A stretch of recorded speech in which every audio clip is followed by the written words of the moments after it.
Global ITI के YouTube channel पे आप सभी का एक बार फिर से स्वागत है। जो हमारी क्लासेस चल रही थी फिटर थ्योरी के लिए आईटीआई फर्स्ट ईयर की, उसका जो आज हम लोग क्लास 12 सॉल्व करने वाले हैं। ठीक है, इससे पहले की अगर आपने वीडियो नहीं देखी है तो पहले स्टार्टिंग से पार्ट 1 से पार्ट 11 तक की वीडियो देख लीजिए। कहाँ मिलेगा आपको? आप यूट्यूब चैनल में चले जाइएगा, वहां पे global ITI fitter theory first year 2025 के नाम से प्लेलिस्ट बनी होगी। उसमें पहले पार्ट 1 से पार्ट 10 तक देख लीजिएगा, 11 तक देख लीजिएगा। उसके बाद 12 वाला देखेंगे ना तो ज्यादा अच्छे से समझ में आएगा, ज्यादा मजा आएगा। ठीक है, बाकी जो मैं आपको क्वेश्चन कराऊंगा उसका पीडीएफ आपको कहां से मिलेगा? उसके लिए आपको इस वेबसाइट पे विजिट करना होगा www.globaliti.org। इस वेबसाइट पे जाकर के आप बिल्कुल आसानी से पीडीएफ को डाउनलोड कर सकते हैं।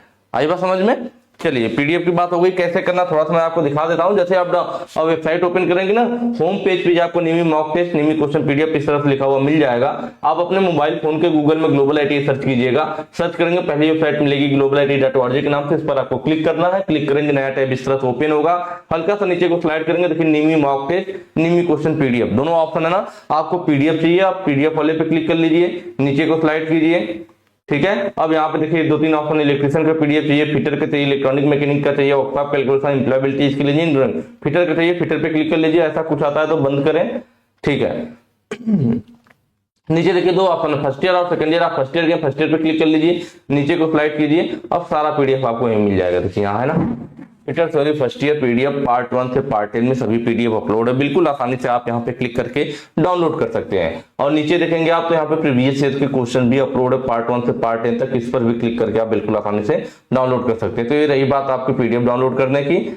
चलिए, उसके बाद मैं आपको बता दूं, अगर आप टेस्ट देना चाह रहे हैं तो उसके लिए भी कुछ नहीं करना है। आप अपना गूगल में ग्लोबल आईटीआई सर्च करेंगे, पहला वेबसाइट मिल गया, इस पर आप क्लिक कर लीजिए। ठीक है, क्लिक करेंगे, नया टैब इस तरह से ओपन हो जाएगा। नीचे को स्लाइड करेंगे, देखिए यहाँ पे पहला ही ऑप्शन है आईटीआई नीमी मॉक टेस्ट, है ना। पहला ऑप्शन है आईटीआई नीमी मॉक टेस्ट, इस पर क्लिक कर लीजिए। क्लिक करने के बाद नीचे को स्लाइड करेंगे।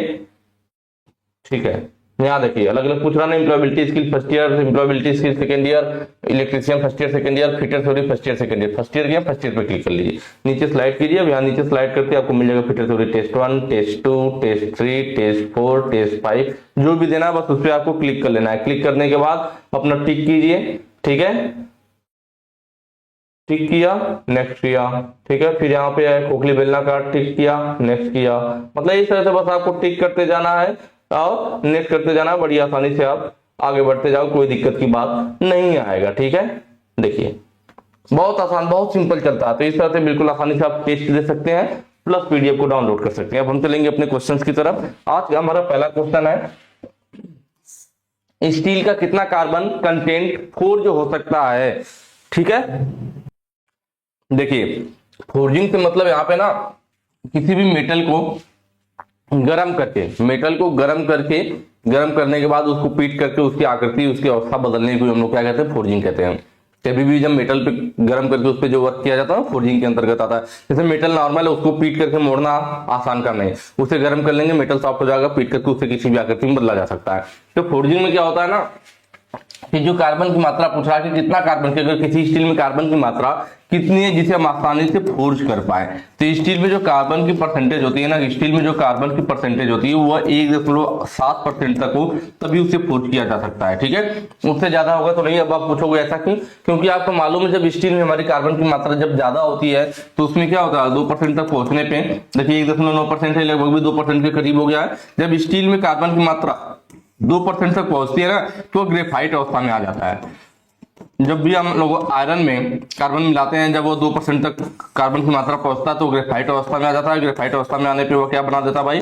कास्ट आयरन बना देता है। क्या बना देता है? कास्ट आयरन बना देता है। 2 से 4% कास्ट आयरन में कार्बन होता है ना, जब वो कास्ट आयरन बन जाएगा तो उसका फोर्जिंग करना आसान नहीं होगी, क्योंकि कास्ट आयरन की फोर्जिंग नहीं की जा सकती है। वो ब्रिटल होता है, उस पर जैसे ही चोट लगेगा वो टुकड़ों टुकड़ों में बिखर जाएगा। इसलिए 1.7% तक कार्बन की जो मात्रा होती है उसी को फोर्ज किया जा सकता है। नेक्स्ट क्वेश्चन पे आते हैं। अगला कह रहा है कास्ट आयरन में ड्रिलिंग के लिए किस कटिंग फ्लूइड का उपयोग किया जाता है? देखिए कटिंग फ्लूइड की बात कर रहा है। कास्ट आयरन में ड्रिलिंग, जब ड्रिल बिट के द्वारा कहीं पर भी ड्रिल किया जाता है ना तो उसके साथ कटिंग फ्लूइड यूज करते हैं। अब आप बोलोगे कटिंग फ्लूइड क्या है? तो कटिंग फ्लूइड मतलब ऐसा फ्लूइड जो कटाई के समय यूज किया जाता है। क्यों यूज किया जाता है? क्योंकि हमारा ड्रिल बिट गर्म ना हो और जॉब भी ठंडा रहेगा तो फिनिशिंग भी अच्छी आएगी। नहीं तो जैसे जब आप ड्रिल बिट के द्वारा किसी जॉब में होल कर रहे हो तो उसकी कटिंग एज जॉब में होल करेगा तो उसका कटिंग एज क्या होगा? उसको फ्रिक्शन भी करेगा। तो वह कटिंग एज उसकी गर्म होती है। क्या होती है? जो ड्रिल बिट की कटिंग एज है, जो आपको कटाई करने में वहां फ्रिक्शन होता है, वहां पे हीट जनरेट होता है, जिससे ड्रिल बिट की कटिंग एज जो होती है, ड्रिल बिट की जो कटिंग एज हो जाती है, यह हो जाती है गर्म। और आपको मालूम है कि अगर मेटल गर्म होता है तो आसानी से मुड़ जाता है। तो जब आपके ड्रिल बिट की कटिंग एज भी गर्म होगी तो गर्म होने पे क्या होगी? कटिंग एज गर्म हो जाएगी, गर्म होने पे सॉफ्ट बन जाएगी और वो मुड़ जाएगी। जब मुड़ जाएगी तो कटिंग एज खराब हो जाएगी। तो ड्रिल बिट की कटिंग एज खराब ना हो इसलिए ड्रिल बिट की कटिंग एज को ठंडा रखा जाता है, और ठंडा रखने के लिए कटिंग फ्लूइड यूज किया जाता है। क्या बात समझ में आई? ठीक है, ये ठंडा रखने के लिए कटिंग फ्लूइड यूज किया जाता है। तो वही यहाँ पे पूछ रहा है कि कास्ट आयरन में अगर ड्रिलिंग करना होगा तब कौन सा वाला हम लोग कटिंग फ्लूइड यूज करेंगे। देखिए जब कास्ट आयरन होता है ना, तो कास्ट आयरन आपको मालूम है कि कास्ट आयरन में क्या होता है भाई? कास्ट आयरन में हमारा ब्रिटलनेस का गुण होता है, भंगुरता का गुण होता है। किसका होता है? भंगुरता का। ब्रिटलनेस का गुण होता है किसमें होता है भाई? कास्ट आयरन में होता है ना।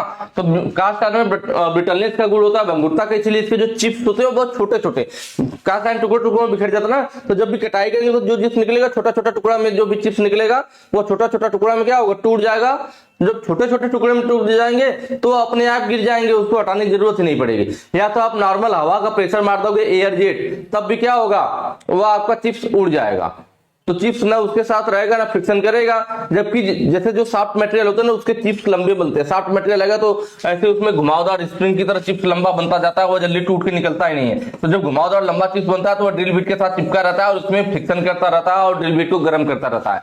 तब वहां पे हमें अलग अलग कटिंग फ्लूइड यूज करना पड़ता है। लेकिन कास्ट आयरन है तो कास्ट आयरन ब्रिटल मटेरियल है, इस वजह से इसमें हमें कटिंग फ्लूइड की जरूरत ही नहीं है। या कह लीजिए ड्राई एयर जेट, सूखी हवा का प्रेशर मारेंगे वो आपका क्या होगा? जो चिप्स रहेगा वो उड़ जाएगा। या कई बार पूछता है कि कौन से मटेरियल में हमें कटिंग फ्लूइड की आवश्यकता नहीं है, वो कास्ट आयरन है, इसमें कटिंग फ्लूइड की जरूरत नहीं पड़ती है। ठीक है, चलिए नेक्स्ट क्वेश्चन पे आ जाते हैं। रेडियल ड्रिलिंग मशीन में एक्स के रूप में चिन्हित भाग का नाम, इसको पूछ रखा है, हम लोग सबको देख लेते हैं जल्दी जल्दी। देखिए ये ऊपर एक मोटर लगा हुआ ना, इसको लोग ड्राइविंग मोटर कहते हैं भाई। क्या कहते हैं? ड्राइविंग मोटर बोला जाता है। ठीक है, और इधर वाला यह जो है हमारा यह पिलर या कॉलम है, इसको दो नाम से पिलर भी बोलता है कभी कभी, और कभी कभी कॉलम भी बोलता है, कॉलम। ठीक है, उसके बाद नीचे वाला जो है हमारा यह बेस है, इसका बेस हो गया, आधार हो गया। यहाँ पे देख रहे हैं हम ड्राइविंग मोटर के सीट में यहाँ पे स्पिंडल निकला हुआ है। क्या है भाई? स्पिंडल है। इसी स्पिंडल में ड्रिल बिट को पकड़ा जाता है। ठीक है, 100 mm तक ड्रिल बिट इसमें पकड़ सकते हैं।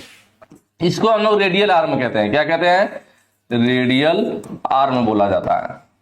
ठीक है, जो क्वेश्चन में आपसे पूछा था, क्वेश्चन में इसको पूछ रखा था कि भाई इसको क्या कहते हैं, तो यह हमारा क्या कहलाता है? Spindle head.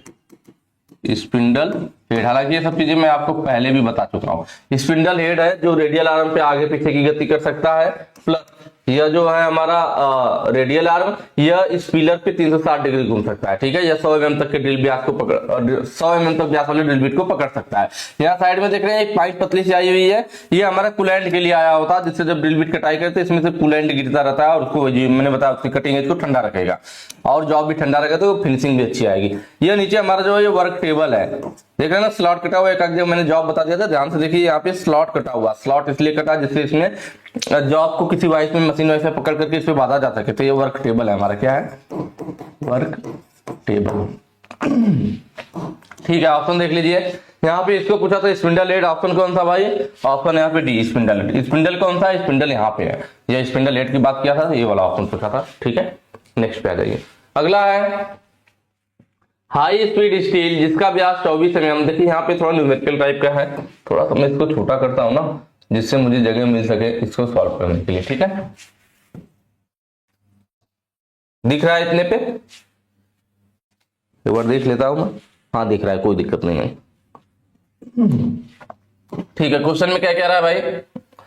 क्वेश्चन में कह रहा है कि हमारे पास क्या है, एक हाई स्पीड स्टील की ड्रिल है जिसका व्यास दे रखा है 24 mm, काटने की गति दे रखा है v का मान 30 मीटर प्रति मिनट के लिए माइल्ड स्टील को ड्रिल करने के लिए धुरी की गति आरपीएम निकालना है, चक्कर प्रति मिनट। ठीक है, रोटेशन पर मिनट, धुरी की गति या आरपीएम का चयन करें। देखिए इसके लिए एक फार्मूला होता है, आपको याद होना चाहिए, कटिंग स्पीड बराबर क्या होता है डियर? कटिंग स्पीड, ठीक है, v होती है, v से दर्शाते हैं, बराबर होता है पाई डी एन अपान 1000 मीटर प्रति मिनट इसका मात्रक हो गया आपका। ठीक है, अब यहाँ पे पाई का मान जो ले लेते हैं हम लोग ना, पाई का मान अपने हिसाब से आप जानते होंगे, पाई का मान बचपन से पढ़ते आ रहे होंगे, 22/7 होता है या 3.1, यार कोई भी रख सकते हैं हमें जैसी जरूरत हो। ठीक है, बाकी दोनों में से कोई भी रखेंगे कोई दिक्कत की बात नहीं है।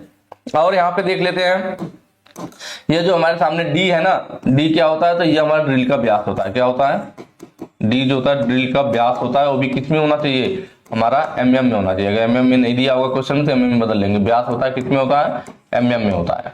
और जो n है यही हमारा क्या भाई, यही है हमारा चक्कर प्रति मिनट,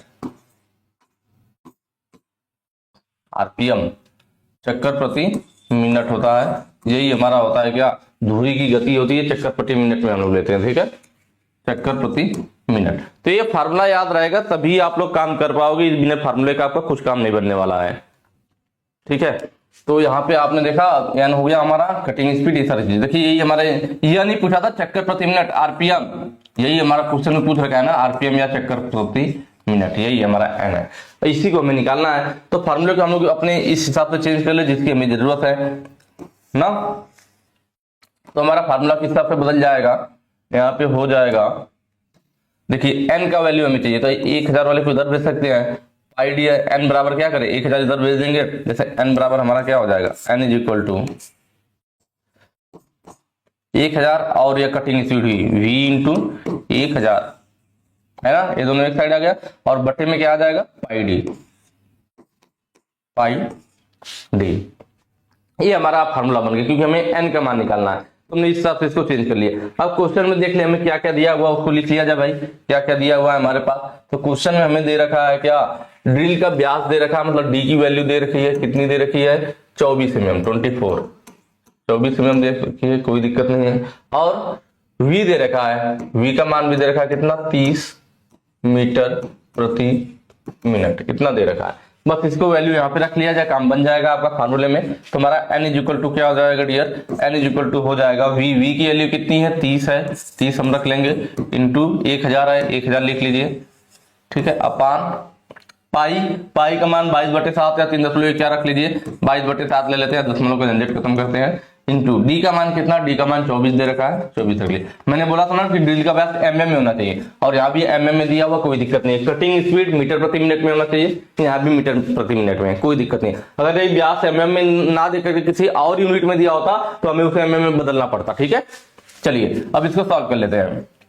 देखिए 6 चौको 24 और 6 पाँचे 30 है ना, 6 चौको 24, 6 पाँचे 30 कट गया, ये 4 से देखिए 1000 कट जाएगा, 250 चौको 1000। क्या आ गया आपके पास, n इज इक्वल टू 5 गुणे 250 कितना हो जाएगा गुणा करने पे, 5 9 0, 5 5 25, हासिल 2, 5 9 10 2 12, 1250 बट्टे नीचे क्या है देखिए, तो 22/7 था तो 22 होगा, और बट्टे 7 है तो ऊपर भेजेंगे, इसको ऊपर जाकर के गुणा कर लेगा इसमें। ठीक है, इतना हो जाएगा।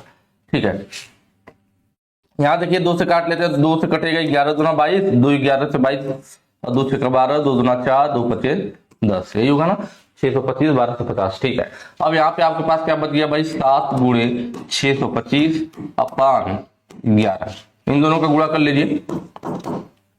7 5 35 तो 5, हाथी लाया 3, 7 दूना 14, 3 17 को 7, 7 5 35 को 5, हाथी लाया 3, 7 दूना 14, 3 17 को 7, हाथी लाया 1, 7 42 1 43, 4375 आ गया हमारे पास, बटे क्या है 11 है। बस इसका भाग दे लीजिए, आपका आंसर आ जाएगा, चक्कर प्रति मिनट आ जाएगा। ठीक है, यहाँ पे क्या हो जाएगा भाई, 11 से भाग देंगे तो कितना बार जाएगा, पहली बार जाएगा 11 चौक 44, ज्यादा हो जाएगा, 3 बार ले चलना पड़ेगा, 11 तिया 33 है ना, 3 बार गया 11 तिया 33, 10 बच गया 43, 107 हो जाएगा, 11 9 99 हो गया।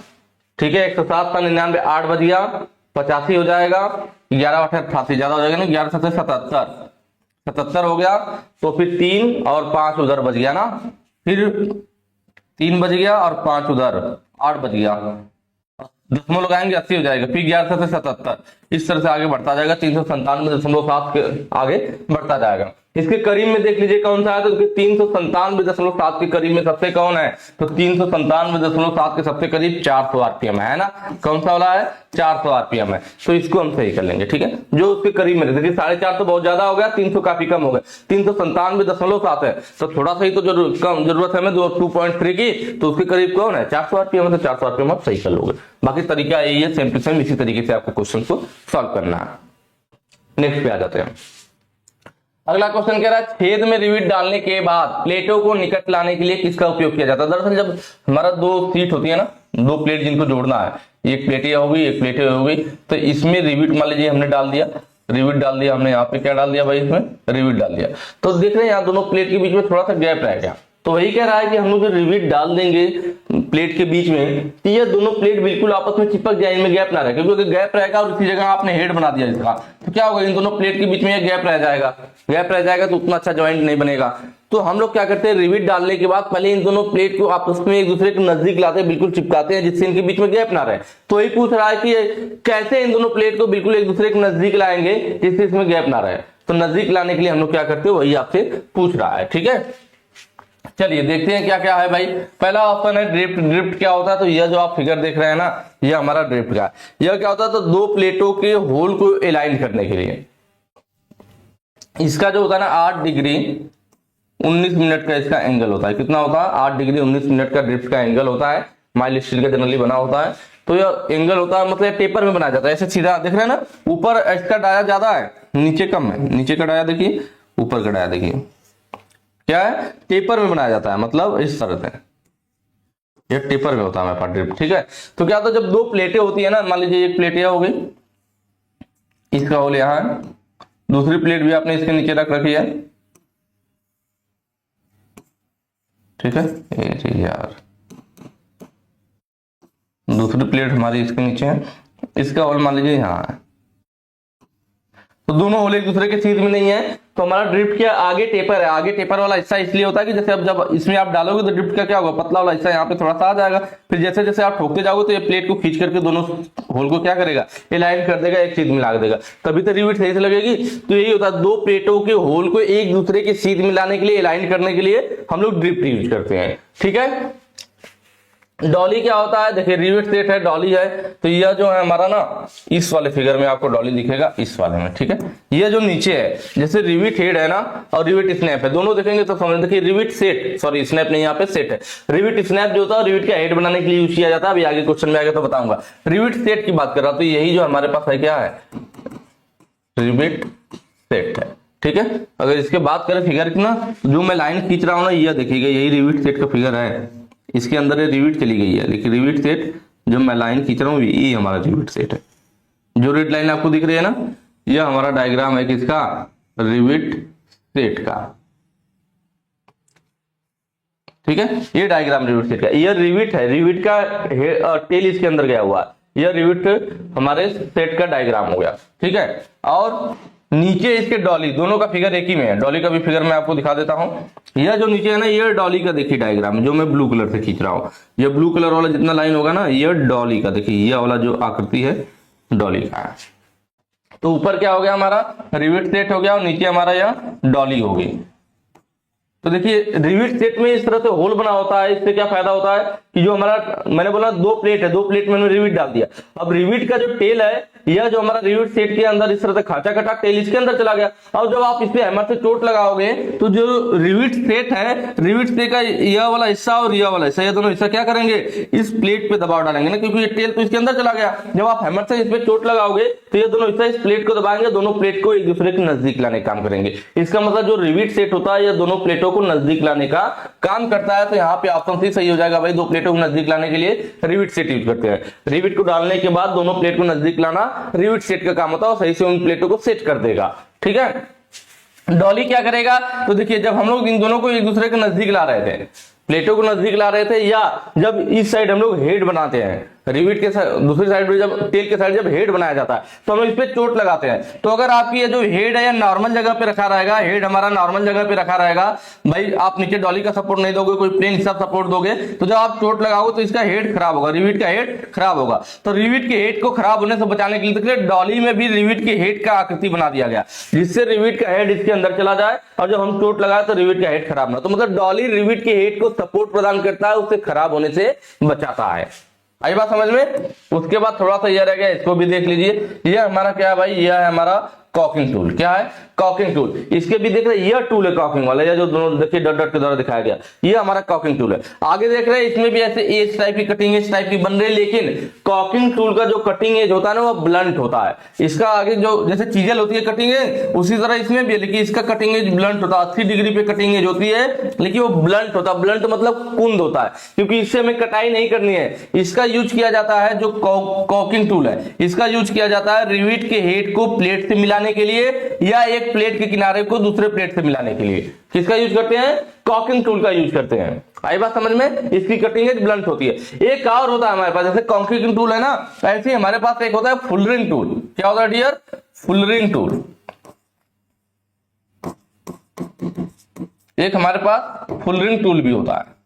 ठीक है। फुलरिंग टूल किस लिए यूज किया जाता है? तो यह यूज किया जाता है, हमारा फुलरिंग टूल यूज किया जाता है लीक प्रूफ ज्वाइंट बनाने के लिए। किस लिए यूज किया जाता है भाई? यह यूज किया जाता है लीक प्रूफ ज्वाइंट बनाने के लिए।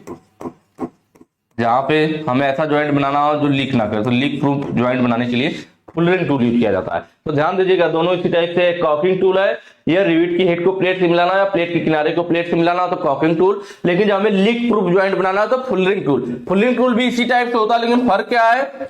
फर्क ये है कि जो कॉकिंग टूल है देख रहे हैं, आगे की कटिंग है, पीछे जो है आगे कटिंग पतली है, लेकिन जो हमारा फुलरिंग टूल होगा ना, उसकी आगे की चौड़ाई इसके बराबर होती है, प्लेट की लगभग मोटाई के बराबर ही ऐसे रहता है चौड़ा सा हमारा क्या फुलरिंग टूल होता है। तो इस पे चोट लगाएंगे, इसकी कटिंग चौड़ी, इसकी पतली है लेकिन इसकी पूरी चौड़ी रहती है, तो इसको हम फुलरिंग टूल कहते हैं।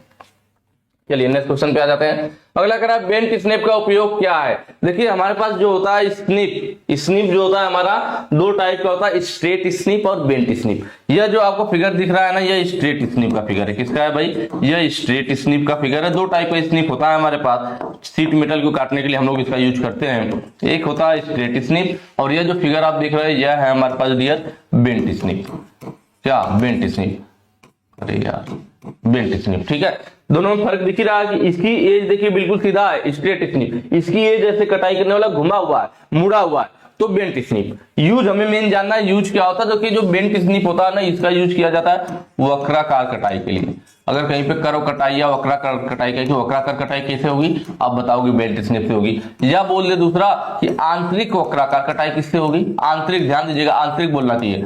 वक्राकार कटाई बोले या आंतरिक वक्राकार कटाई बोले, दोनों के लिए हमारा बेंट स्निप यूज होता है। या कह ले गोलाकार कटाई मतलब सर्कुलर कट, गोलाकार कटाई के लिए, सर्कुलर कट के लिए गोलाकार कटाई मतलब गोलाई में कटाई करना है, तब भी बेंट स्निप, क्योंकि देखिए गोलाई में मुड़ा हुआ है तो गोलाई में आसानी से कटाई कर लेगा। वो भी आंतरिक वक्राकार कटाई मतलब जैसे ये कोई जॉब हो गई आपके पास, यह कोई जॉब हो गई, ठीक है, इसके अंदर आपको अंदर होल है, इस तरह से अंदर कटाई करना है। अब ये गोलाई में कटाई करना है आंतरिक वक्राकार, बाहर नहीं अंदर, तब हमारा इसका यूज होगा बेंट स्निप का। स्ट्रेट स्निप कहां यूज होता है? तो स्ट्रेट स्निप जो होता है हमारा सीधी कटाई के लिए, सीधी कटाई करनी हो, या वक्राकार कटाई ये भी करता है, लेकिन बाहरी वक्राकार कटाई, दोनों लाइन में ध्यान डिफरेंस रखिएगा, यह बाहरी वक्राकार के लिए है। वक्राकार कटाई भी करेगा लेकिन बाहरी वक्राकार कटाई करेगा। क्या करेगा? बाहरी वक्राकार कटाई करेगा। वह आंतरिक। अब बाहरी वक्राकार का मतलब क्या है? तो देखिए यह हमारे पास मान लीजिए फिगर हो गया। अब हमें क्या करना, बाहर वाला हिस्सा गोलाई में काटना बाहर से। अब यहां से हम स्निप की तरह काट देंगे, फिर यहां से काट देंगे, बार बार काट के निकालना। और यहाँ पे क्या करना था? अंदर काट करके निकालना था। जब अंदर काट करके गोलाई में निकालना है तो आंतरिक कटाई करना है तो बेंट स्निप। जब बाहर से हमें काट करके निकालना है तो हमारा स्ट्रेट स्निप। या कहीं हमारे पास सीट है इस पे सीधी काटना है, सीधी कटाई करना है, तब भी हमारा स्ट्रेट स्निप होता है। यहाँ पे आपका बेंट स्निप का पूछा था तो देख लीजिए ऑप्शन है कहीं पे क्या वक्राकार हो या आंतरिक वक्राकार हो या गोलाकार हो। तो देखिए यहाँ पे सर्कुलर कट, सर्कुलर मतलब गोलाकार कटाई के लिए, तो ऑप्शन डी बिल्कुल सही हो जाएगा। ठीक है, नेक्स्ट पे आ जाते हैं। चलिए, बाकी जो मैं आपको ये सब चीजें बता रहा हूँ, ये सारी चीजें मैंने आपको अपने ऐप पर, आप लोग जानते होंगे हम लोग का ऐप भी है कहाँ पे, प्ले स्टोर पे। आप प्ले स्टोर पे सर्च करेंगे ना, प्ले स्टोर है, प्ले स्टोर पे आप लोग सर्च कर लीजिएगा क्या, ग्लोबल ITI। क्या सर्च करेंगे डियर, ग्लोबल ITI। जैसे प्ले स्टोर पे ग्लोबल ITI सर्च करेंगे आपको हमारा ऐप वहां पे मिल जाएगा। आप वहां पर जो है ऐप पर जा करके हमारे कोर्सेज को ज्वाइन कर सकते हैं। वहां पे सारी चीजें बिल्कुल जो थ्योरी है पूरा कंप्लीट अच्छे से विद फिगर पूरा डिटेल में पढ़ाई गई है, ठीक है। मैं कई बार लोगों से बोलता हूँ कि जो बच्चे, कई बार होता है ना कि आप लोग कमेंट करते हैं सर जो आप बता रहे हैं मुझे समझ नहीं आ रहा, तो उसका रीजन है कि आपने पहले बेसिक से पढ़ा नहीं। तो आप वहां पे जाकर बिल्कुल बेसिक से बिल्कुल आसानी से अच्छे से पढ़ सकते हैं और टेस्ट वगैरह भी दे सकते हैं, ठीक है। या तो आप अपने यार दोस्त, मतलब मैं बार बार कहता हूँ कि आप मुझसे पढ़ लीजिए, अपने यार दोस्त से पढ़ लीजिए, अपने कॉलेज में पढ़ लीजिए, कैसे भी सेल्फ स्टडी कर लीजिए, लेकिन पढ़िए जरूर, पढ़ेंगे तभी चीजें अच्छे से समझ में आएगी। चलिए, यह लीवर सीवर है या इसको हैंड लीवर सीवर भी बोलते हैं। क्या बोलते हैं डियर, हैंड लीवर सीयर भी बोला जाता है, हैंड लीवर सीयर भी बोला जाता है। यह इसका क्या होता है, यह लीवर हैंडल होता है, यही हमारा हैंडल है जिसको पकड़ करके दबाते हैं तो कटाई होती है, तो इसको लीवर हैंडल बोलते हैं। क्या बोलते हैं भाई, लीवर हैंडल बोलते हैं। यह जो नीचे वाला हिस्सा है इसको हम लोग क्या बोलते हैं, जो क्वेश्चन में पूछ रखा है, ये लोअर ब्लेड है, निचला वाला ब्लेड है तो लोअर ब्लेड, ये हमारा ऊपर वाली ब्लेड है तो अपर ब्लेड कहलाएगी, अपर ब्लेड, ठीक है। यहाँ पे यह जो सबसे नीचे है क्लैंप किया गया है, बेस प्लेट होती है। क्या होता है भाई, बेस प्लेट होता है। यह जो है यह क्लैंप करने के लिए होता है तो इसको क्लैंपिंग डिवाइस बोलते हैं, क्लैंपिंग डिवाइस बोला जाता है। और यहाँ पे अगर पूछ दे तो ये बॉडी होती है इसकी, ठीक है। पूछा क्या था, इसको पूछा था क्या है, लोअर ब्लेड है, निचला ब्लेड है। ऑप्शन देख लीजिए, ऑप्शन यहाँ पे सी सही हो जाएगा, लोअर ब्लेड, ठीक है। नेक्स्ट क्वेश्चन पे आते हैं। अगला कह रहा है शीट मेटल ऑपरेशन का नाम क्या है। यहाँ पे शीट मेटल है, इसको जो है इसमें जो यार टूल है ना, ये ऊपर है, हैमर से चोट लगाया जा रहा है, जो मेन टूल है जो आपसे पूछना चाह रहा है ना, ऑपरेशन का नाम पूछ रहा है। और यार देखिए टूल है हमारे पास जिसमें ऐसे आकृति बनी हुई है, थोड़ा सा मैं डायग्राम बना दूं तो अच्छे से ज्यादा समझ में आएगा कि दरअसल आपका ये जो टूल है वो है कौन,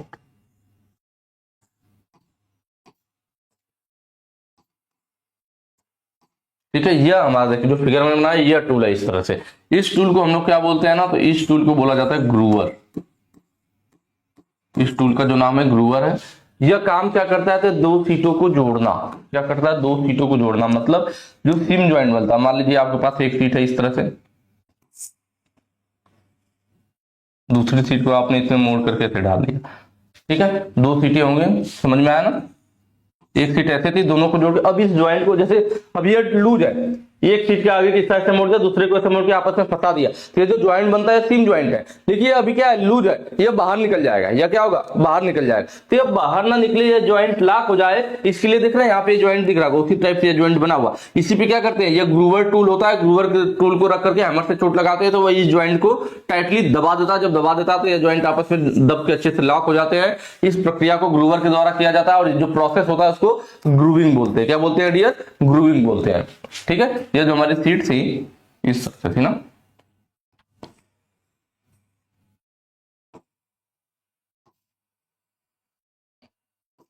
ठीक है। कुछ इस तरीके से, तो ये हमारे देखिए ये ज्वाइंट हो गया और इसी ज्वाइंट को जो है लॉक करने के लिए इस ग्रूवर का यूज किया जाता है। इसको लगा करके दबा देते हैं, अच्छे से दब जाए, वो आपस में लॉक हो जाए, खुले ना, तो ग्रूवर का यूज करते हैं और प्रोसेस ग्रूविंग कहलाता है। बेंडिंग का मतलब क्या था, किसी भी चीज को मोड़ना, मोड़ेंगे आप, बेंडिंग कहलाएगा। फोल्डिंग, फोल्डिंग भी एक तरह से मोड़ने से ही मतलब है, फोल्ड करना, ठीक है। नॉचिंग क्या है, तो नॉचिंग थोड़ा सा देख लीजिए, बड़ा मजेदार चीज है। नॉचिंग मतलब एक तरह से अपने दिमाग में आप सेट कर लीजिए, नोच करके निकालना, ठीक है। किसी भी सीट वगैरह से कोई मटेरियल आप नोच करके निकाल लीजिए, जो टुकड़ा काट करके या जो नोच करके आप निकाल लेंगे वही नॉचिंग कहलाएगा। नॉचिंग से नोचना मैं बस इसलिए बार बार कह रहा हूं जिससे आपको भूले ना, याद रहे, ठीक है। ऐसा कुछ है नहीं। देखिए होता क्या, देखिए जैसे सीट मेटल है, यह सीट मेटल थी, अब इस सीट को हमें मोड़ करके इस आकृति में बनाना था, 90 डिग्री पे इस तरह से मोड़ना था, ठीक है। तो हम लोग क्या करेंगे, अगर डायरेक्ट सीट मेटल को पहले इस हिस्से को मोड़ेंगे इस तरह से, जैसे हमारे पास सीट मेटल है आप पहले क्या करेंगे, इस हिस्से को मोड़ेंगे तो 90 डिग्री पे खड़ा हो जाएगा। फिर आप यहाँ बीच से जब मोड़ना चाहेंगे ना, तो यहाँ खड़ा होगा तो यह वाला हिस्सा यहाँ पे देखिए इसलिए काट के निकाला गया। यह पूरा अगर मिला रहता तो यहाँ जब आप ऐसे खड़ा करना चाहते तो यहाँ पे मुड़ता नहीं, यह एक दूसरे को ओवरलैप करता है, मुड़ता नहीं। तो जब हम कोई सीट मेटल को किसी शेप में बनाते हैं तो जो हिस्सा ओवरलैप करता है, शेप बनाने में जो दिक्कत करता है, एक दूसरे के ऊपर आकर टकराता है, ओवरलैप करता है, उस हिस्सा को काट करके निकाल दिया जाता है। जो काट करके निकाल देते हैं उसी पार्ट को हम लोग नॉचिंग कहते हैं, नोच करके निकाल देना या काट करके निकाल देना। ठीक है, तो यहाँ पर देखिए जैसे अब सीट मेटल था, हमें इसको इस आकृति में मोड़ना था, तो अगर मैं वी आकृति में काट देता, अब जब इसको खड़ा करूंगा तो ये वाला शेप इस वाले शेप पे आकर के बिल्कुल अच्छे से बैठ जाएगा और हमारा 90 डिग्री पे मुड़ जाएगा, ओवरलैप भी नहीं करेगा, दिक्कत भी नहीं करेगा। तो हमने इस सीट मेटल में से क्या किया, इस सीट मेटल में से वी आकृति में, कितने में, कैसी आकृति बन गई काट के जो हमने निकाला होगा, यहाँ से जो जॉब हमने काट के निकाला होगा तो ऐसे ही तो काट के निकाला होगा, तो कैसी आकृति निकलेगी, वी आकृति ऐसे निकली होगी। तो वी आकृति हमने काट के निकाला तो इसको हम लोग वी नॉच बोल देते हैं। 90 डिग्री कोण होता है, कितना होता है देखना, 45,045 टोटल 90 डिग्री। तो जब हमने इसको काट करके निकाला, वी आकृति में काट के निकालना, तो उस नॉच को वी नॉच बोल देते हैं। अगर कहीं से हमें ऐसी जरूरत पड़ी कि सीट को कैसे काट के निकालना पड़े, स्क्वायर में काट के निकालना पड़े, कैसे, स्क्वायर आकृति काट के निकालना पड़े कॉर्नर से, तो अगर स्क्वायर आकृति काट रहे तो उसको स्क्वायर नॉच बोल देंगे। कहीं पे अगर आयताकार आकृति में काट करके हमें निकालना पड़ जाए तो उसको क्या बोल देंगे, आयताकार नॉच बोल देंगे, रेक्टेंगुलर नॉच। मतलब जैसी आकृति काट करके हम लोग निकालते हैं वही उसका नाम दे देते हैं कि वी आकृति में काट के निकालना तो उसको वी नॉच बोलेंगे, आयताकार आकृति में होगा तो आयताकार नॉच बोल देंगे, वर्गाकार काट के निकालेंगे तो वर्गाकार नॉच बोल देंगे। तो जैसा काट के निकाला जाता है वही उसका नाम दे दिया जाता है, उसी को हम नॉचिंग कहते हैं। ठीक है, तो ये सब जो आपने फिगर देखा है सब किसका था, नॉचिंग का था। नेक्स्ट पे आ जाइए, कह रहा है जिंक कोटेड आयरन का नाम बताइए। देखिए जिंक कोटेड आयरन, जिसपे जिंक की परत चढ़ा दी जाए। ठीक है, तो यहाँ पे जो सबसे पहला देख रहे हैं ब्लैक आयरन, तो यह क्या होता था, जो हमारा नॉर्मल रॉट आयरन था विदाउट लेपिंग, कोई कोट नहीं चढ़ाया गया है, या स्टील है बिना कोटिंग किया हुआ, बिना कोटिंग किया हुआ रॉट आयरन या स्टील है। कोई भी देखिए लोहा देखे है ना, लोहा रॉट आयरन पिटवा लोहा या चादर है, अगर उस पर देख रहे होंगे पतली पतली चादर कहीं फैली होती है, अगर उस पर क्या कोई लेप ना चढ़ाया गया तो उस पर जंग बहुत तेजी से पकड़ता है और काला काला सा दिखता है। तो वही है ब्लैक आयरन, जब बिना कोटिंग के बिल्कुल नॉर्मल आयरन है, पतली चादरें हैं लोहे की, तो काला काला सा दिखता है, उस पर कोई कोटिंग नहीं की गई होती, उस पर जंग बहुत तेजी से पकड़ता है, तो उसी को क्या ब्लैक आयरन कहते हैं। टिंड आयरन क्या है, तो देखिए वही हमारी रॉट आयरन या स्टील की सीट हो जो अभी हमारी बिना कोटिंग की हुई थी, उस पर क्या किया जाए, टीन की परत चढ़ा दी जाए। उस ब्लैक आयरन पे बिना कोटेड वाला जो हमारे पास सीट है उस पे क्या टीन की परत चढ़ा दे, टीन की परत चढ़ा देंगे तो टिन आयरन कहलाएगा। टीन का हमने लेपिंग चढ़ा दिया, कोटिंग कर दिया, परत चढ़ा दिया, तो टिन आयरन बोलते हैं। जनरली यह कहाँ यूज किया जाता है, तो खाद्य सामग्री में, जो हमारे खाने वाली सामग्री आती है, पहले बिस्किट वगैरह भी कुछ आते थे ऐसे ना, जो टीन के डब्बे में पैक होकर के आते थे, खाद्य सामग्री में या खाद्य तेल में। खाद्य तेल वाला तो आपको ध्यान भी होगा कि जो आप लोग जाते हो मार्केट में तेल लेने तो होता है टीने का तेल मिलता है, तो टीना कोई मात्रक नहीं है, आई बात समझ, टीना उसी का जिसमें वो पैक है, जिस मटेरियल में। तो लोग कहते हैं एक टीन तेल दे दीजिए, तो एक टीन का मतलब ये थोड़ा कि एक टीन में 1000 केजी होता है या 40 केजी होता है, वो कोई मात्रक नहीं है, बस टीन क्या होता है, टीन के डब्बे में वो पैक होता है, इसलिए हम टीन बोल देते हैं। तो वही है कि जो खाद्य तेल, जो हमारा तेल आता है उसी टीने में आता है, क्योंकि टीन वगैरह में जल्दी जंग नहीं पकड़ता है। ठीक है, तो वही नॉर्मल हमारा ब्लैक आयरन होता है, उस पर टीन की परत चढ़ा देते तो टीन आयरन बन जाता है। तो खाद्य सामग्री हो या खाद्य तेल हो, उनको रखने के लिए उसका यूज किया जाता है। स्टेनलेस स्टील, देखिए यह जो स्टेनलेस स्टील है हमारा निकिल और क्रोमियम का एलॉय होता है। क्या होता है इसमें मेन जो होता है हमारा ना, वो निकिल होता है और क्रोमियम, 18% क्रोमियम होता है और 8% निकिल होता है। ठीक है, निकिल और क्रोमियम होता है, 18% क्रोमियम और 8% निकिल होता है, वो स्टेनलेस स्टील होता है। ठीक है, गैल्वेनाइजिंग आयरन क्या होता है, तो यही होता है। लेकिन नॉर्मल हमारा ब्लैक आयरन है, जो रॉट आयरन की ब्लैक आयरन कोई भी लेपिंग नहीं किया गया, उस पर हम क्या करें, जिंक की परत चढ़ा दे डियर। क्या कर दे हम लोग, जिंक की परत चढ़ा दें, जिंक की परत चढ़ा देंगे तो हमारा क्या हो जाएगा, गैल्वेनाइज्ड आयरन शीट हो जाएगा। जो स्टेनलेस स्टील होता है, आप देखेंगे जो अस्पताल वगैरह होते हैं, अस्पताल वगैरह में जो इंस्ट्रूमेंट जैसे कैंची वगैरह, जो सीजर वगैरह बनाई जाती है, तो अस्पताल में यूज होने वाले जो भी छोटे मोटे इंस्ट्रूमेंट है, ऑपरेशन वाले इंस्ट्रूमेंट है, वो सब स्टेनलेस स्टील के बनाए जाते हैं, क्योंकि उसमें जंग नहीं पकड़ता है। ठीक है, चलिए तो यहाँ पे सही हो गया। जिंक कोटेड की बात कर रहा था, जिंक की परत जो चढ़ाया हम उसको जीआई या गैल्वेनाइज्ड आयरन कहते हैं, तो ऑप्शन डी यहाँ पे सही हो जाएगा। नेक्स्ट क्वेश्चन पे आ जाइए। अगला कह रहा है, देखिए ये भी थोड़ा सा हमारा क्या आ गया, न्यूमेरिकल टाइप का क्वेश्चन आ गया है, कोई दिक्कत की बात नहीं, सॉल्व कर लिया जाएगा ना। इसको मैं थोड़ा बहुत और छोटा कर सकता हूँ, न्यूमेरिकल है तो थोड़ा जगह लेगा ना। ठीक है, देख लेते हैं, दिख रहा है, एक बार देख लूं मैं, हाँ दिख रहा है। देखिए यहाँ पे क्या दे रखा है ना, यहाँ पे हमें पहले दिया क्या है, इसको देखिए 2000 mm की लंबाई है, 500 mm की चौड़ाई है, 4 mm की मोटाई है। लंबाई चौड़ाई मोटाई दे रखा है और 7.85 ग्राम प्रति सेमी, 3 यहाँ पे आ गया, 3 यहाँ क्यूब रहेगा ना, सेमी क्यूब, एक टाइपिंग में मिस्टेक हो गया, सेमी क्यूब, क्योंकि घनत्व है, ग्राम प्रति सेमी क्यूब घनत्व का मात्रक होता है, इंग्लिश वाले में देखिए सेमी क्यूब, ठीक है। कि घनत्व वाले स्टील प्लेट की वजन रहेगा, यहाँ पे वनज हो गया है, क्या रहेगा भाई, वजन, वजन की गणना करना। वजन चाहिए मतलब द्रव्यमान चाहिए, मतलब हमें कोई ऐसा फार्मूला पता हो जिसमें घनत्व दिया हो, या घनत्व दे रखा है ना 7.85, घनत्व दिया हो, वजन दिया हो और इसमें लंबाई चौड़ाई मोटाई है, मतलब लंबाई चौड़ाई मोटाई से हम क्या निकाल सकते हैं, तो आपको मालूम किसी भी चीज का आयतन निकालना होता तो लंबाई गुणे चौड़ाई गुणे ऊंचाई, मतलब इससे आयतन निकल सकता है। तो कोई हमें ऐसा फार्मूला मिल जाए कि जिसमें आयतन, घनत्व और वजन तीनों होता है। तो आपको शायद फार्मूला ना याद हो तो मैं बता दूं, आज से याद रखिएगा इसको कि घनत्व, क्या डियर, घनत्व, घनत्व का मतलब रो इज इक्वल टू होता है द्रव्यमान, क्या डियर, द्रव्यमान, जिसको हम एम से डिनोट करते हैं, अपान आयतन, जिसको हम लोग वी से दिखाते हैं। Rho equal to M upon V, यह फार्मूला है और आपको दिया भी गया है। क्या क्या दिया गया है भाई, उसको नोट कर लेते हैं हम लोग। हमें दिया हुआ है, ठीक है, हमें घनत्व दे रखा है, हमें रो का मान पता है, रो का मान पता है कितना, 7.85, ठीक है, ग्राम प्रति सेमी क्यूब। बहुत बढ़िया, हमें घनत्व पता है, हमें घनत्व पता है, निकालना क्या है, वजन मतलब द्रव्यमान निकालना है, मतलब आयतन हमें मिल जाता तो काम बन जाता, घनत्व आयतन मिल जाता तो द्रव्यमान निकल जाता। तो यहाँ से अगर फार्मूला देखा जाए तो हमें निकालना क्या है, द्रव्यमान निकालना है, एम निकालना है, एम इज इक्वल टू क्या हो जाएगा, इन दोनों को एक साइड कर लीजिए, रो इंटू वी हो जाएगा, ठीक है। रो का मान हमें पता है इतना ग्राम प्रति सेमी क्यूब है, वी आयतन चाहिए, आयतन पता चल जाता, दोनों को रख देते हैं, एम का मान पता चल जाता, ठीक है। आयतन निकाल लेते हैं भाई, आयतन कैसे पता चलेगा, तो देखिए आयतन पता करने के लिए ना, यहाँ पे हमें क्या क्या दे रखा है, लंबाई दे रखा है, लंबाई कितना दे रखा है भाई, लंबाई दे रखा है 2000 mm ना, 2000 mm, ठीक है। और चौड़ाई भी दे रखा है, चौड़ाई कितना दे रखा है, चौड़ाई दे रखा है 500 mm भाई, 500 mm। और क्या दे रखा है, मोटाई, देखिए मोटाई कहिए या ऊंचाई कहिए, दोनों एक ही बात है ना, मोटाई या ऊंचाई एक ही बात है, क्या है 4 mm है। आपको फार्मूला मालूम है, आयतन बराबर क्या होता है, आयतन बराबर होता है लंबाई गुणे चौड़ाई गुणे ऊंचाई, बस यही हम निकाल ले, काम बन जाएगा। लंबाई कितना है भाई, लंबाई हमारे सामने है 2000, चौड़ाई 500 है ना, 500 और ऊंचाई 4 है, ठीक है। अब बात यहाँ पे फंसेगी हमारी की लंबाई चौड़ाई ऊंचाई तो पता चल गया, लेकिन ये सब किसमें, एमएम में है, जबकि घनत्व तो देखिए 7.85 ग्राम प्रति सेमी क्यूब है।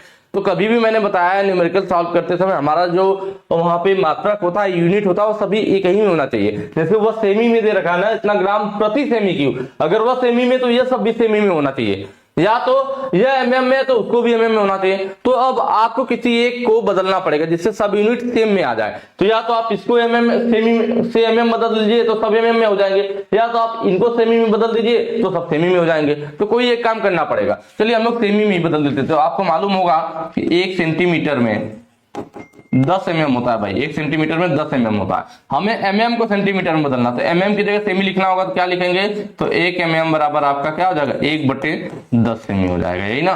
तो मतलब mm की जगह सेमी लिखने के लिए हमें 1/10 मतलब 10 से भाग देना पड़ेगा, 10 से यहाँ 10 से यहाँ 10 से, तीनों में 10 से भाग देंगे, तीनों mm वाला किसमें बदल जाएगा, तीनों mm में है। अब 10 से जब भाग देंगे तो तीनों सेमी में हो जाएगा, कितने हो जाएगा, सेंटीमीटर में हो जाएगा। 1 0 1 0 से कट गया, 1 0 1 0 से कट गया, ठीक है। क्या आप भैया हमारे पास आ गया 200 गुणे 50 गुणे, यहाँ 10 से भाग देंगे ना तो 0.4 हो जाएगा, दशमलव हो जाएगा ना। या फिर अलग अलग ना देकर के हम इससे इधर भी तो काट सकते हैं। देखिए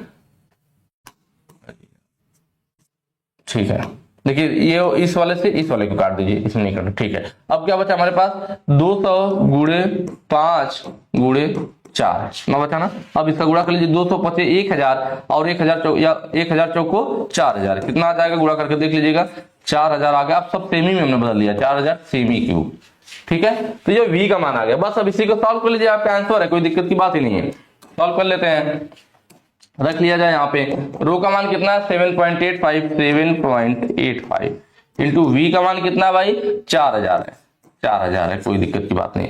2 अंक पे दशमलव, तो 2 जीरो से दोनों का दशमलव खत्म कर देंगे, 785 गुणे 40 हो जाएगा, यही ना। अब गुणा कर लीजिए आप लोग, गुणा करेंगे कितना होगा, 4 5 20 को 0 हासिल 2, 4 5 20 2, 4 8 32, 2 34 हासिल 3, 4 से 28, 3 31 और एक जीरो हमने छोड़ दिया था 31 4 तो कितना आ गया भाई, इसमें जो हमारा वैल्यू था रो का मान हमने ग्राम में लिया था, ग्राम प्रति सेमी क्यूब, तो मतलब यह क्या आंसर आएगा, ग्राम में आएगा, 31,400 ग्राम आ जाएगा हमारे पास, क्या आ जाएगा, ग्राम आ जाएगा। लेकिन ऑप्शन देखिए सब केजी में है, किसमें है, केजी में है। तो आपको पता होगा कि अगर हम लोग केजी में बदलना चाहे तो 1 केजी में 1 किलोग्राम में 1000 ग्राम होता है ना।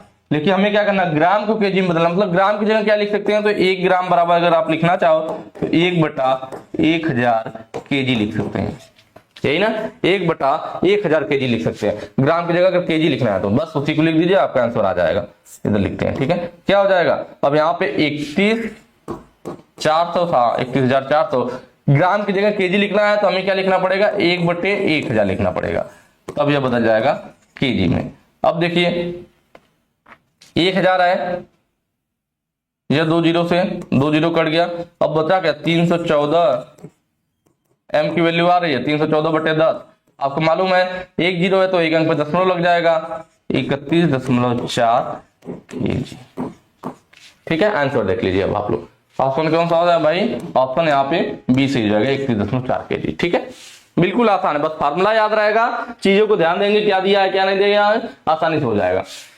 अगला कह रहा है जंग और घर्षण के लिए कौन सी सीट अत्यधिक धातु अत्यधिक प्रतिरोधी है ना, which sheet metal is highly resistant to corrosion and abrasion. देखिए जंग और घर्षण की बात करें तो आप देखे हैं जो आपके बिजली आती है तो जो तार होता है खंभों पे, जो तार लगा किसका लगाया जाता है, एल्यूमिनियम का, वो 24 घंटे क्या 24 घंटे कई साल जो है वह कहाँ रहता है, आपका बाहर ही खुले वातावरण में रहता है, बारिश में धूप में सर्दी गर्मी सब झेलता है, लेकिन उस पर जंग नहीं पकड़ता। इसका मतलब सबसे अच्छा रेजिस्टेंस कौन सा है, एल्यूमिनियम वाला ऑप्शन सही हो जाएगा आपका, ऑप्शन सी, ठीक है। नेक्स्ट पे आ जाते हैं। अगला कह रहा है नियमित षष्ठभुज के फ्लैट से फ्लैट तक का साइज की गणना। देखिए कोई हमारा षष्ठभुज है, 6 भुजाओं वाला ना, षष्ठभुज का मतलब क्या, 6 भुजाएं होनी चाहिए, ये देखिए हमारे पास 6 भुजाएं हो गई, तो इसका क्या फ्लैट से फ्लैट तक जो होता है उसी की बात कर रहा है। साइज की गणना करने का सूत्र क्या, तो √3 होता है, इसको याद कर लीजिएगा, अपनी कॉपी पे नोट कर लीजिएगा, ठीक है, √3। नेक्स्ट पे आ जाइए, कह रहा है शीट मेटल में स्टेक का क्या उपयोग है। शीट मेटल में जो स्टेक यूज किया जाता है उसका उपयोग क्या है, तो शीट मेटल में जो हम लोग स्टेक यूज करते हैं ना, जो काम हमारा एनविल का होता है, एनविल जानते हैं ना, एनविल हम लोग फोर्जिंग शॉप में यूज करते हैं। तो किसी मेटल को गर्म करके जब पीटना होता है तो उसको एनविल पे रख करके पीटा जाता है, मतलब एनविल यूज जो आपको सपोर्ट प्रदान करता है, तो वही काम यहाँ पे स्टेक का होता है शीट मेटल वाले में। शीट मेटल वर्क में जब शीट मेटल को हमें पीटना होता है, उसको किसी आकृति में बदलना होता है, तो किसका यूज करते हैं, हम लोग स्टेक का यूज करते हैं, मतलब ये हमारा एक सपोर्टिंग पीस होता है, सपोर्ट करने का काम करता है, ठीक है। ये हमारे अलग अलग कई टाइप के होते हैं, मैं 2-3 टाइप ले रखा हूं हल्का सा आपको समझाने के लिए कैसे ये सपोर्ट प्रदान करता है। ये जो आप देख रहे हैं ना, इसको हम लोग हैचेट स्टेक कहते हैं। यह क्या है भाई, हैचेट स्टेक कहलाता है, क्या कहलाता है, हैचेट स्टेक कहलाता है। यह जो है हमारा देख रहे हैं अर्ध चंद्रमा की तरह है ना, तो हाफ मून, आधे चंद्रमा की तरह दिख रहा है, तो इसका नाम ही रखा गया है हाफ मून स्टेक। क्या रखा गया है डियर, हाफ मून स्टेक। यह देख रहे गोलाकार आकृति में है, इसको राउंड बॉटम स्टेक बोला जाता है, राउंड बॉटम स्टेक, ठीक है। इसका जो आकृति देखिए बिल्कुल फ्लैट नहीं है, मतलब ऊपर का हिस्सा ऐसे फ्लैट नहीं है इसका, यह जो होता है ऊपर का हिस्सा जो होता है ना ऐसे गोलाई में लिया हुआ होता है। कैसे होता है, यह गोलाई में लिया हुआ, फिगर में पता नहीं चल रहा होगा, लेकिन ऐसे गोलाई में लिया हुआ, ऐसे फ्लैट नहीं है बिल्कुल। कैसे है, तो उसका जो ऊपर वाला हिस्सा है मतलब ऐसे गोलाई में लिया हुआ है, आ रही बात समझ में, फ्लैट नहीं है। तो ऐसे रहता है, तो इस पर कोई चीज अगर आप पीटोगे तो उसको हॉलो बना देगा। मतलब जो राउंड बॉटम स्टेक होता है, किसी भी पीस के अगर हमें अंदर खोखला टाइप उसको हॉलो टाइप का बनाना है तो इस पे रख के पीटा जाता है, तो ऐसे उबाल लिए हुए है, उतलता लिए हुए, तो ये उसके अंदर घुस जाता है, उस पे सीट को हॉलो टाइप की बना देता है। ठीक है, हॉलो टाइप को बनाने के लिए round bottom stake.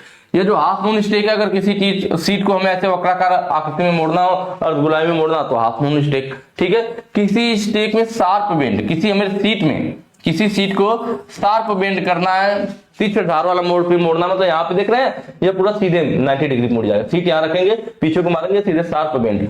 Sharp bend के लिए हम लोग हैचेट स्टेक यूज करते हैं। तो ये देखिए अलग अलग स्टेट है, जो भी जैसी आकृति बनाना होगा तो सीट मेटल को सपोर्ट प्रदान करेगा उस आकृति में बनाने के लिए। तो वही इसलिए हमने बोला कि हमारा स्टेक क्या होता है, सपोर्टिंग पीस होता है।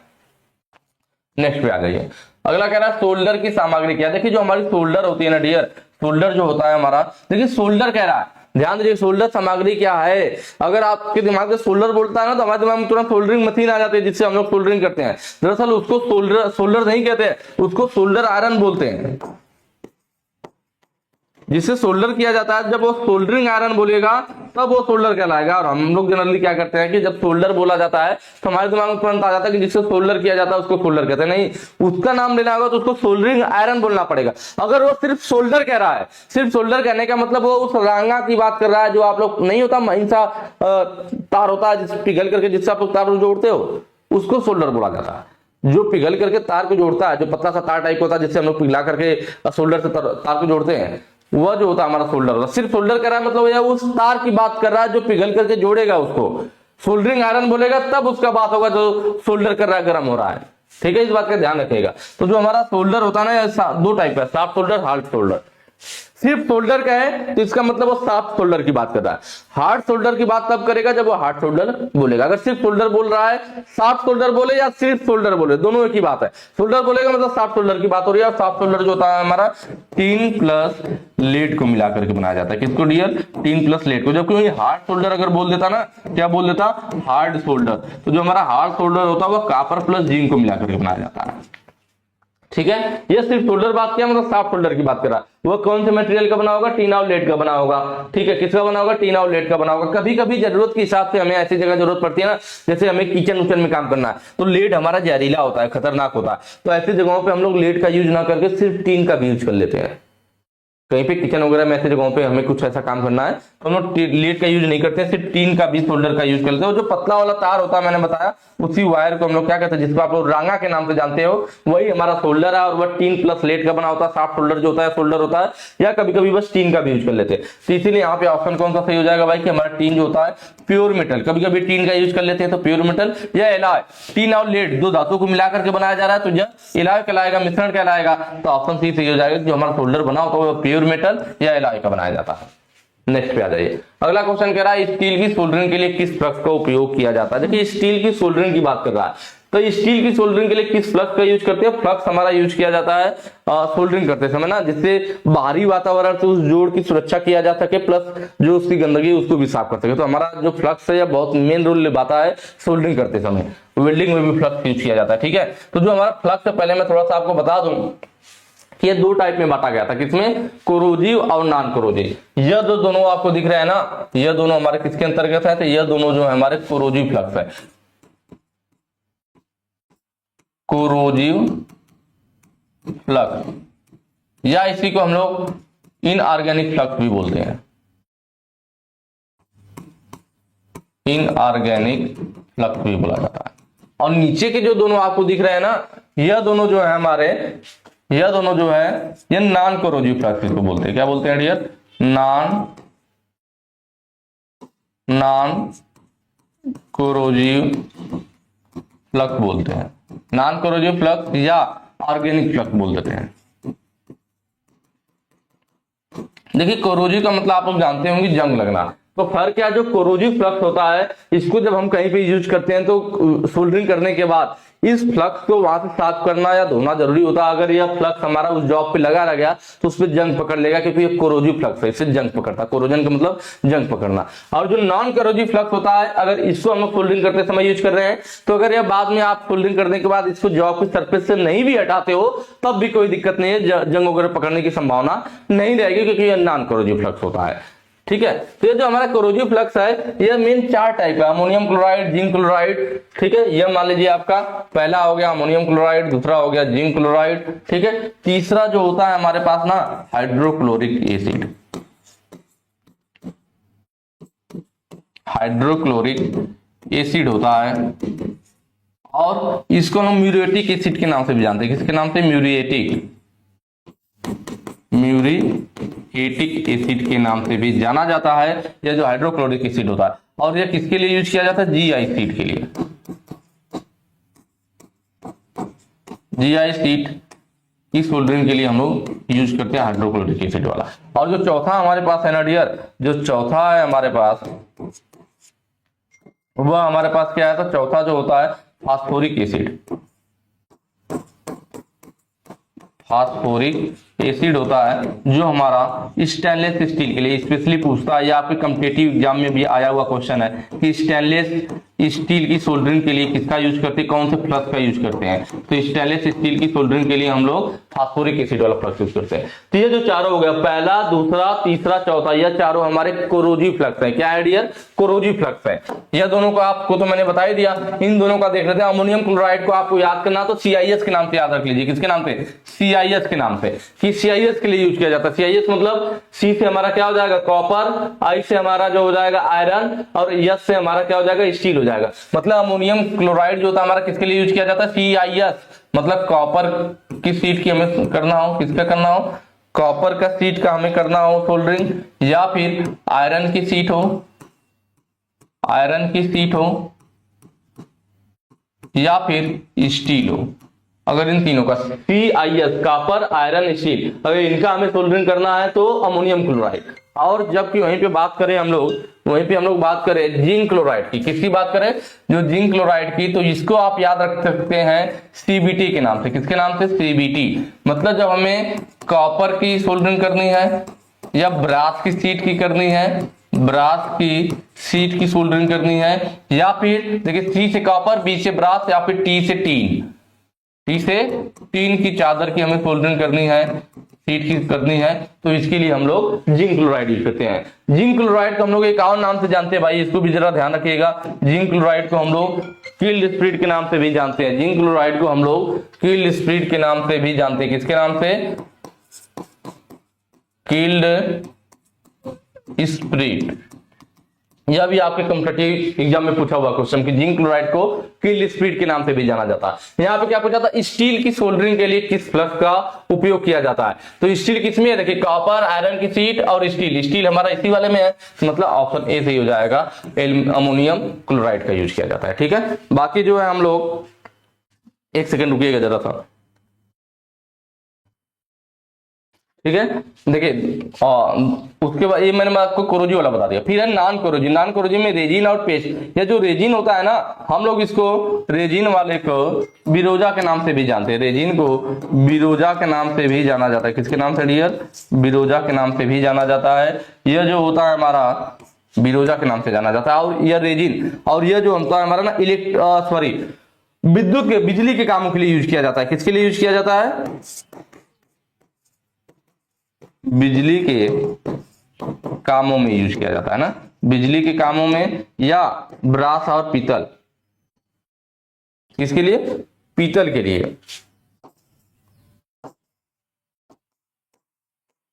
पीतल की या तांबे की हमें सोल्डरिंग करना है, उसके लिए यूज करते हैं रेजिन वाला। जो पेस्ट है हमारा, पेस्ट वाला तो ज्यादा तो लोग जानते होंगे, आप लोग यूज भी किए होंगे पेस्ट। यह जो पेस्ट है हमारा, पेस्ट हमारा किसमें होता है? तो जो आप लोग नॉर्मल सोल्डर देखते हैं जब दुकान पे सोल्डर करते हैं तो एक वायर रांगा जिसे आप लोग कहते हैं वायर होता है, उसको एक डिब्बी में क्रीम होती है, उस क्रीम को लगा करके तब सोल्डरिंग करते हैं। तो जो क्रीम आप लोग यूज करते हो ना, वही फ्लक्स होता है, और वो पेस्ट वाला फ्लक्स होता है, नॉन कोरोजिव के अंतर्गत आता है। तो इसका यूज हम लोग कहां करते थे? तो इसका यूज किया जाता है इलेक्ट्रॉनिक के कामों में। इलेक्ट्रॉनिक के कामों में, वो बिजली के कामों में, इलेक्ट्रॉनिक वाला काम। इलेक्ट्रॉनिक कामों में मतलब जो टीवी हो गया, रेडियो हो गया, ऐसे कामों में जब होता है तब हम लोग यूज कर लेते हैं किसका? इस वाले का, पेस्ट वाले का। तो ये सारा मैंने सभी के सभी फ्लक्स के बारे में बता दिया। इसमें आपका सही कौन सा था, इसमें स्टील की बात किया था, अमोनियम क्लोराइड। ठीक है, इसको नोट कर लीजिएगा, बहुत इंपॉर्टेंट है, ये आपके कॉम्पिटिटिव एग्जाम में भी काम आएगा, इस बात को ध्यान रखिए। तो इस सारी चीजों को बिल्कुल अच्छे से नोट कर लीजिएगा। देखिए साइड में मैं हट गया हूं, पूरा स्क्रीनशॉट लेकर के आप नोट कर सकते हैं। ठीक है, बाकी आज के लिए इतना ही रहेगा। और जैसा कि मैं हमेशा बोलता हूं, अगर वीडियो अच्छी लगी हो तो ज्यादा से ज्यादा शेयर कीजिएगा और कमेंट करके जरूर बताइएगा कि पढ़ने में मजा आ रहा है या नहीं आ रहा है। और मैं आपको बार बार बताता हूं ना कि आपका काम यहीं पे खत्म नहीं हो रहा है। जैसे वीडियो क्लास खत्म हो ना, आप तुरंत चले जाइए कहाँ, globaliti.org इस वेबसाइट पे चले जाइए, www.globaliti.org उस वेबसाइट पे जाइए। वहां पे जाने के बाद आप लोग ऑनलाइन टेस्ट लगाइए। टेस्ट लगाने का तरीका मैंने स्टार्टिंग बताया, कैसे जाके कहां से टेस्ट देना। टेस्ट देने के बाद फिर कमेंट करके बताइए कि हाँ सर मेरा इतना क्वेश्चन सही हुआ था। ठीक है, इससे क्या होगा, आप वीडियो देखे तुरंत टेस्ट लगाए, चीजें बिल्कुल अच्छे से रिवाइज हो जाएंगी, तुरंत तैयार हो जाएगा, चीजें भूलेगा नहीं। तो ये करना जरूरी है। ठीक है, चलिए फिर आज के लिए इतना रखते हैं, फिर मिलेंगे नेक्स्ट वीडियो में नेक्स्ट क्वेश्चन के साथ। Thank you.